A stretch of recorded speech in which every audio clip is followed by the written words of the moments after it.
আন্তর্জাতিক বাংলা সংবাদে সবাইকে স্বাগত। সুপ্রিয় দর্শক শ্রোতা, পৃথিবীতে শুরু হয়েছে চূড়ান্ত তৃতীয় বিশ্বযুদ্ধের প্রস্তুতি। চলছে আনাগোনা। ভারত পাকিস্তান চলছে সীমান্তে পাল্টাপাল্টি হামলা। ইরান ইসরায়েল চলছে যুদ্ধের দামামা। এখানে লেবানন ইসরায়েল হামলা চালাচ্ছে প্রতিনিয়ত। জানিয়ে দেব আমাদের হাতে থাকা সর্বশেষ আন্তর্জাতিক আপডেট বাংলা সংবাদ। শুরুতেই জানাবো সংবাদ শিরোনাম, এরপর জানাবো বিস্তারিত। পাকিস্তানে মিসাইল বৃষ্টি, অন্ধকারে ভারত। দেশ জুড়ে ভারতের 24টি বিমানবন্দর বন্ধ ঘোষণা। পাকিস্তানে কোমর ভেঙে ঘুরিয়ে দিয়েছে স্কাই স্ট্রাইকার। ভারতের হামলার জবাব দিতে সেনাবাহিনীকে অনুমতি দিয়েছে পাকিস্তান। ভারতের সীমান্ত সিল দেখা মাত্র গুলি নির্দেশ। 3 দেশ থেকে ইসরায়েলে বৃষ্টির মতো রকেট ও ড্রোন হামলা। পাকিস্তানি পাইলটকে আটকের দাবি ভারতের। এবং সর্বশেষে জানিয়ে দিব ভারতের 15 শহরে ক্ষেপণাস্ত্র হামলা পাকিস্তানের। এতক্ষণ শুনছিলেন সংবাদ শিরোনাম, এখন বিস্তারিত। তবে অনুরোধ থাকবে এই ভিডিওটিতে একটি লাইক দিন এবং কমেন্টস করে জানিয়ে দিন আপনার কোন জেলা থেকে বা কোথা থেকে আমাদের সাথে যুক্ত রয়েছেন। সুপ্রিয় দর্শক শ্রোতা, পৃথিবীতে শুরু হয়েছে তৃতীয় বিশ্বযুদ্ধের অবিরাম আনাগোনা। ভারতে বৃষ্টির মতো রকেট হামলা চালিয়েছে। ইতিমধ্যেই শুরু হয়েছে চূড়ান্ত যুদ্ধ। ভারতের পাল্টা হামলা শুরু করেছে পাকিস্তান। বৃহস্পতিবার রাতের পর রাত বিস্ফোরণে কেঁপে উঠেছে ভারত। সুপ্রিয় দর্শক শ্রোতা, ভারত পাকিস্তান যুদ্ধ হলে কারা জয়লাভ করবে এ প্রসঙ্গে আপনাদের মতামত তুলে ধরুন। ধন্যবাদ। পাকিস্তানের মিসাইল বৃষ্টি, অন্ধকার ভারত। ভারতে পাল্টা হামলা শুরু করেছে পাকিস্তান। বৃহস্পতিবার রাতের পর বিস্ফোরণে কেঁপে উঠেছে ভারত। ভারতীয় সংবাদ মাধ্যম এনডিটিভি জানিয়েছে, রাজস্থানের জয়সলমীর এবং সীমান্তবর্তী অন্য শহর ভয়াবহ বিস্ফোরণের শব্দ শোনা গেছে। পাকিস্তান সামরিক বাহিনী ভারতের বিভিন্ন সামরিক ঘাঁটির উপর একযোগে মিসাইল ড্রোন হামলা চালানোর পর সীমান্তবর্তী রাজ্যগুলো ব্ল্যাকআউট ঘোষণা করা হয়েছে। স্থানীয় কর্মকর্তা সংবাদ সংস্থা পিটিআই কে জানিয়েছেন, একটি বিশাল বিস্ফোরণের শব্দ শোনা গেছে। এরপরে একটি সংক্ষিপ্ত নীরবতা। এরপর 1 ঘন্টা ধরে বিস্ফোরণ চলতে থাকে। এনডিটিভি জানায়, বৃহস্পতিবার সন্ধ্যা থেকে আন্তর্জাতিক সীমান্ত অতিক্রম করে ঝাঁকে ঝাঁকে রকেট উড়ে এসে ভারত সীমান্তে পড়ে। এই সময় পাঞ্জাব, রাজস্থান, জম্মু কাশ্মীরের শহরগুলিতে বিমান হামলার সাইরেন বেজে ওঠে এবং বেসামরিক সামরিক অবকাঠামোকে রক্ষার জন্য সম্পূর্ণ ব্ল্যাকআউটের নির্দেশ দেওয়া হয়েছে। খবরে বলা হয়েছে, পাক সীমান্ত থেকে 30 কিলোমিটার দূরে এবং কেন্দ্র শাসিত অঞ্চলে প্রবেশের পথ কাজ করে এমন শহর পাঞ্জাবের পাঠানকোট ব্ল্যাকআউটের আওতায় রয়েছে। এছাড়া দিল্লি থেকে 250 কিলোমিটার দূরে চণ্ডীগড় অঞ্চল অন্ধকার রয়েছে। এই অঞ্চলে বাসিন্দাদের অনলাইন শেয়ার করা দৃশ্যে ভয়াবহ দৃশ্য দেখা যাচ্ছে। রাতের আকাশে পাকিস্তানি ক্ষেপণাস্ত্র ছড়িয়ে পড়েছে এবং ভারতীয় পাল্টা ব্যবস্থার আঘাতে বিস্ফোরিত হচ্ছে। দেশ জুড়ে ভারতের 24টি বিমানবন্দর বন্ধ ঘোষণা। ভারতে পাল্টা হামলা শুরু করেছে পাকিস্তান। এনডিটিভি জানিয়েছে, বৃহস্পতিবার সন্ধ্যার দিকে আন্তর্জাতিক সীমান্ত অতিক্রম করে ঝাঁকে ঝাঁকে রকেট উড়ে এসেছে ভারত সীমানায়।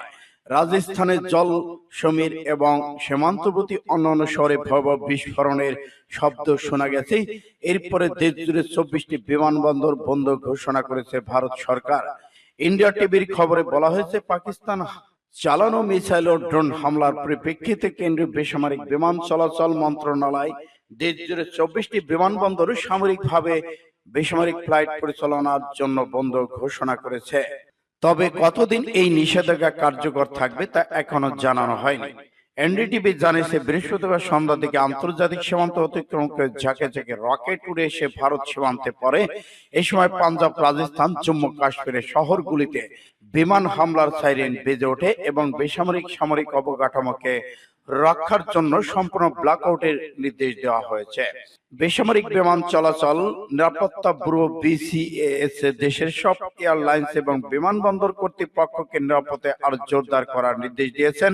সব যাত্রীকে বোর্ডিং এর আগে সেকেন্ডারি লেডার পয়েন্ট চেক এসএলপিসি পদ্ধতির মাধ্যমে পরীক্ষা করা হবে বলে জানানো হচ্ছে। পাকিস্তানের কোমর ভেঙে ঘুরিয়ে দিয়েছে স্কাই স্ট্রাইকার। বেঙ্গালুরুতে বানানো এই ড্রোন নিঃশব্দে হামলা করে ধরা পড়ে না রাডারেও। স্কাই স্ট্রাইকার এক প্রকার ড্রোন, তবে এই ড্রোন নজরদারি ড্রোনের মতো নয়। এই ড্রোন অনেকটা ক্ষেপণাস্ত্রের মতোই কাজ করে। একে বলা হয় সুইসাইড ড্রোন। সঠিক লক্ষ্য খুঁজে নিঃশব্দে হামলা করে ধরা পড়ে না প্রতিপক্ষের রাডারে। চালায় ভারত। পাক অধিকৃত কাশ্মীর পাকিস্তানের 9 জায়গায় প্রত্যাঘাত করে ভারতীয় সেনা। জৈশ এবং লস্করদের বেশ কিছু ঘাঁটি গুঁড়ি দেওয়া হয়। সূত্রে খবর, এই হামলায় পাকিস্তানি কোমর ভাঙতে ভারতীয় সেনা ব্যবহার করেছিল মারুন অস্ত্র স্কাই স্ট্রাইকার।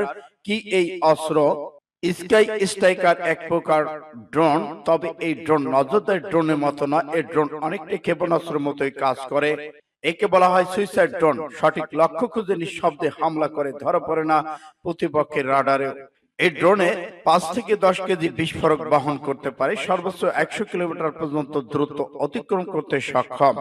ইসরায়েলি প্রযুক্তি এই ড্রোন বানানো হয়েছে বেঙ্গালুরুতে। এই ড্রোনের বিশেষত্ব পরীক্ষা করার পর 2021 সালে ভারত সরকারে 100টির বেশি বরাদ দিয়েছিল।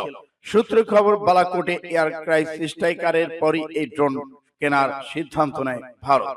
এই ড্রোনের বৈদ্যুতিক প্রফেশনাল সিস্টেম ন্যূনতম শব্দ সৃষ্টি করে, ফলে এটি নিঃশব্দে গোপনে এমনকি কম উচ্চতায় হামলা চালাতে পারে। স্বয়ংক্রিয় নেভিগেশন এবং নিখুঁত গাইডেড সিস্টেমের মাধ্যমে এটি মিসাইলের মতো আঘাত করতে পারে।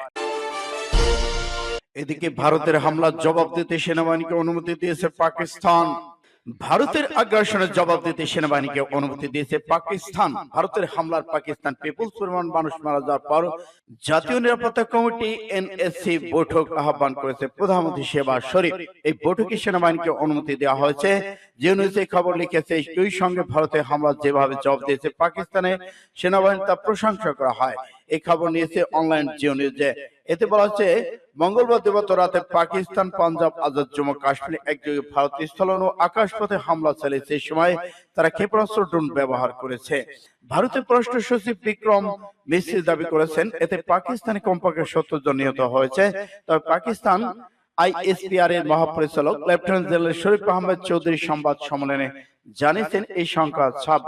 পাকিস্তান বলছে, ভারতের ইচ্ছাকৃত মসজিদ, বাড়িঘর, বেসামরিক এলাকাকে টার্গেট করেছে। এতে নিহত হয়েছে নারী, শিশু, বিপুল সংখ্যক মানুষের মধ্য দিয়ে তারা পরিষ্কারভাবে আন্তর্জাতিক আইন লঙ্ঘন করেছে।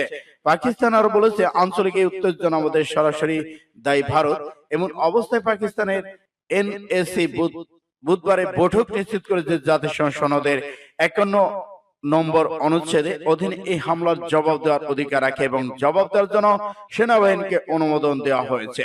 ভারতের জবাবদিহিতার নেয়ার আহ্বান জানিয়ে এনএসসি পূর্ণ ব্যক্ত করেছে, শান্তি মর্যাদা প্রতিশ্রুতিবদ্ধ পাকিস্তান তাদের জনগণ অথবা ভূখণ্ডের মর্যাদা অক্ষুণ্ণতা কখনো কোনো ক্ষতি হতে দেবে না। সূত্র পাঁচ টুডে জিআর। ভারতের সীমান্তশীল দেখামাত্র গুলির নির্দেশ, রাজস্থান পাঞ্জাবে সতর্কতা জারি। পাকিস্তানি ক্ষেপণাস্ত্র হামলার একদিন পর সীমান্তবর্তী রাজ্য রাজস্থান পাঞ্জাব সতর্কতা জারি করেছে ভারত। বৃহস্পতিবার এনডিটিভির এক প্রতিবেদন বলা হয়, পাকিস্তানের পক্ষ থেকে যে কোনো উত্তেজনা আশঙ্কায় স্থানীয় কর্তৃপক্ষ প্রস্তুত থাকা সমস্ত পুলিশ কর্মীদের ছুটি বাতিল করে দিয়েছে ভারত। একই সঙ্গে সীমিত করা হয়েছে জনসমাবেশ। প্রতিবেদনে বলা হয়েছে, পাকিস্তানের সঙ্গে 1037 কিলোমিটার সীমান্ত থেকে রাজস্থানের সতর্কতা জারি করা হয়েছে। সীমান্ত সম্পূর্ণরূপে সিল করে দেওয়া হয়েছে এবং কোন সন্দেহজনক কার্যকলাপ দেখলে নিরাপত্তা বাহিনীর সদস্যকে দেখামাত্র গুলির নির্দেশ দেওয়া হয়েছে। এদিকে এনডিটিভির প্রতিবেদন অনুসারে বলা হয়েছে, ভারতীয় বিমান বাহিনী উচ্চ সতর্কতায় রয়েছেন। পশ্চিমাঞ্চলের সেক্টরে আকাশের যুদ্ধমান টহল দেওয়ার কারণে যোধপুর, কৈলাসহর এবং বিকানের বিমানবন্দর থেকে বিমান চলাচল 9 মে পর্যন্ত স্থগিত ঘোষণা করা হয়েছে। ক্ষেপণাস্ত্র প্রতিরক্ষা ব্যবস্থা সক্রিয় করা হয়েছে। জানা গেছে, সুখোই 30 MK জেট বিমান গঙ্গানগর থেকে কচ্ছের পর্যন্ত আকাশপথ টহল দিচ্ছে। বিক্রানের শ্রীনগর, শ্রীমঙ্গল এবং বার্মের জেলাগুলো স্কুল বন্ধ করে দেওয়া হয়েছে। চলমান পরীক্ষা স্থগিত রাখা হয়েছে। পুলিশ এবং রেল কর্মীদের ছুটি বাতিল করেছে ভারত। সূত্র ইন্ডিয়া টুডে। 3 দেশ থেকে ইসরায়েলে 20টির মতো রকেট ও ড্রোন হামলা শুরু। ইসরায়েলে 140টি রকেট ও ড্রোন হামলা চালানো হয়েছে। 3 দেশ থেকে হামলা শুরু হয়। টাইমস অফ ইসরায়েল এক প্রতিবেদনের তথ্য জানানো, সামরিক বাহিনী জানিয়েছে, শনিবার লেবানন থেকে উত্তরে ইসরায়েলে 130টিরও বেশি রকেট ছোড়া হয়েছে। ফলে সাইরেন বাজার শব্দ শোনার সঙ্গে সঙ্গে আশ্রয় কেন্দ্রে পালাতে থাকে ইসরায়েলের মানুষ। অন্যদিকে একই সঙ্গে দেশটি অন্তত 10টি ড্রোন হামলা চালানো হয়েছে। এর মধ্যে সেনাবাহিনী 60টি ড্রোন ভূপাতিত করেছে। দেশটির ছোড়া এই ড্রোনের 6টি লেবানন থেকে, 3টি ইরাক, অপর একটি ঠিকানা স্পষ্ট জানা যায়নি। প্রতিবেদনে বলা হয়েছে মধ্য ইসরায়েলের ত্রাত এলাকায় একটি বাড়িতে রকেট হামলা চালানো হয়। এতে 11 জন আহত। আইডিএফ জানিয়েছে তারা রকেটটি আটকাতে ব্যর্থ তদন্ত চালাচ্ছে। ইসরায়েল বিমান বাহিনী হাইফার দক্ষিণে বিনিয়ামিন এলাকায় হিজবুল্লাহ ড্রোনকে বাধাগ্রস্ত করা ভিডিও ধারণ করেছে। এলাকাটি সাইরেন বাজার পর এটিকে বাধাগ্রস্ত করা হয়েছে। সামাজিক যোগাযোগ মাধ্যমে ছড়িয়ে পড়েছে ভিডিও। ড্রোন ভূপাতিত করতে দেখা গেছে। ইসরায়েলের প্রতিরক্ষা বাহিনীর তথ্য অনুযায়ী গত বছর গাজার যুদ্ধ শুরুর পর থেকে ইসরায়েলে প্রায় 1300 ড্রোন ছোড়া হয়েছে। Lebanon, Gaza, Iran, Syria, Yemen এবং ইরাক থেকে সব হামলা করা হয়েছে। পাকিস্তানি পাইলটকে আটকের দাবি ভারতে। প্রমাণ ছিল ইসলামাবাদ। রাজস্থানের জেসলমার এলাকা থেকে পাকিস্তানি এক পাইলটকে আটকের দাবি করেছে ভারতে। বিভিন্ন গণমাধ্যম খবর প্রকাশ হয়েছে। বৃহস্পতিবার ভারতের সংবাদ মাধ্যম প্রতিবেদনে বলা হয়, বিমান ধ্বংস করার আগে পাকিস্তানি এক পাইলট বের হয়ে যেতে সক্ষম হন। তবে ওই সময় তিনি তাদের জেরুসালেমে গিয়ে পড়েন। তখন তাকে আটক করে সীমান্তরক্ষী বাহিনী বিএসএফ এছাড়া পাকিস্তানের 2টি যুদ্ধ বিমান ধ্বংসের দাবি করেছে নয়াদিল্লি। তবে নিজেদের পাইলট আটকের দাবি প্রত্যাখ্যান করেছে পাকিস্তান। দেশটির তথ্যমন্ত্রী আতাউল্লাহ তারার বলেছেন, যদি ভারতের কাছে তাদের যুদ্ধ বিমান ধ্বংস পাইলটকে আটকের খবর থাকে তাহলে যেন এখনই তার প্রমাণ দেখায়। পাকিস্তানের সংবাদ মাধ্যম জিও নিউজের একটি অনুষ্ঠানে তিনি বলেছেন, ভারত সরকার যে দাবি করেছে আমি এটি পুরোপুরি প্রত্যাখ্যান করেছি। আমি এটি 100% প্রত্যাখ্যান করেছি। ভারতের 15 শহরে ক্ষেপণাস্ত্র হামলা পাকিস্তানের দাবি করেছে দিল্লি। ভারতের উত্তর পশ্চিমাঞ্চল অন্তত 15টি শহরে সামরিক স্থাপনাকে লক্ষ্য করে পাকিস্তান ক্ষেপণাস্ত্র হামলা করেছে বলে দাবি করেছে নয়াদিল্লি। ভারতের ক্ষমতাসীন বিজেপি সরকার বলেছে, বৃহস্পতিবার রাতভর সকালের দিকে জম্মু কাশ্মীর, পাঞ্জাব এবং গুজরাট সহ দেশের 15টি শহরে সামরিক স্থাপনা নিশানা করে ক্ষেপণাস্ত্র ছুড়েছে পাকিস্তান। তবে এসব হামলায় ভারতের কোনো হতাহত কিংবা ক্ষয়ক্ষতি হয়েছে কিনা তা তাৎক্ষণিকভাবে জানায়নি ভারত। দেশটির প্রধানমন্ত্রী নরেন্দ্র মোদী নেতৃত্বাধীন সরকার বলেছে, ভারতীয় বাহিনী শ্রীনগর, পাঠানকোট, অমৃতসর, লুধিয়ানা, চণ্ডীগড় এবং অন্যান্য স্থানে সামরিক স্থাপনায় পাকিস্তানের হামলা চেষ্টার জবাবে লাহোর সহ কয়েকটি স্থানে পাকিস্তানি আকাশ প্রতিরক্ষা রাডার অন্যান্য ব্যবস্থাকে লক্ষ্য করে হামলা চালিয়েছে। পাকিস্তানের একাধিক স্থানে সামরিক স্থাপনা থেকে ক্ষেপণাস্ত্র নিক্ষেপের চেষ্টা ব্যর্থ করে দিয়েছে ভারতীয় সামরিক বাহিনী। ভারতের বিভিন্ন শহরে পাকিস্তানের ছোড়া ক্ষেপণাস্ত্র ড্রোনের জবাবে বৃহস্পতিবার সকালে এইমাত্র হামলা পাকিস্তানে করা হয়েছে দাবি ভারতের। জাতীয় সংবাদ মাধ্যম এনডিটি প্রতিবেদন বলা হয়েছে, পাকিস্তানের সামরিক বাহিনীর ড্রোন ক্ষেপণাস্ত্র ব্যবহার করে হামলা চালিয়েছে। তবে ভারতের আকাশ প্রতিরক্ষা ব্যবস্থার মাধ্যমে প্রতিহতের ছোড়া ড্রোন ক্ষেপণাস্ত্র বাধাগ্রস্ত হয়েছে। সূত্র ইন্ডিয়া টুডে।